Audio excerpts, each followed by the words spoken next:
बिस्मिल्लाहिर्रहमानिर्रहीम। दोस्तों कैसे हैं आप लोग। उम्मीद करता हूं कि आप बिल्कुल ठीक ठाक होंगे।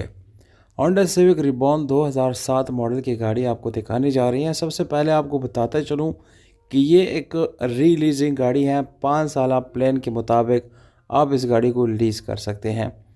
दोस्तों इस हिसाब से आपको 7 लाख रुपए डाउन पेमेंट देनी होगी, जबकि बाकी आपको माहाना अक़सात के तौर पे देने होंगे। दोस्तों इसके कुछ रिक्वायरमेंट्स हैं वो आपने पूरी करने होते हैं, उसके बाद आप गाड़ी को जो है बाय कर सकते हैं। इसके डॉक्यूमेंट वगैरह भी मौजूद होते हैं, क्योंकि दोस्तों ये ऑलरेडी जो है रजिस्टर्ड गाड़ी है, तो आपके डॉक्यूमेंट वगैरह भी मिल सकते हैं आपको। हाइब्रिड 1.8 सीसी आपको ABS ब्रेक के साथ मिलती हैं। बैटरी बिल्कुल ओके है। होंडा न्यू रिम आपको मिल जाती हैं दोस्तों।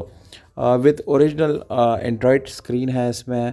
बिग रूम है दोस्तों। अंदर से गाड़ी की सस्पेंशन हर चीज़, यानी ओवरऑल मैं अगर बात करूँगा तो ये गाड़ी मैं इसको 10 में से 10 नंबर दूंगा, क्योंकि दोस्तों वेल मेंटेन वो भी जो है होंडा से जो है मेंटेन किया गया है। डिमांड सारा कुछ मैंने आप लोगों को बता दिया। मोबाइल नंबर शोरूम का है दोस्तों, आप डायरेक्टली शोरूम पे बात कर सकते हैं। गाड़ी की डील वगैरह भी आप डन कर सकते हैं। बहुत शुक्रिया, अपना ख्याल रखें।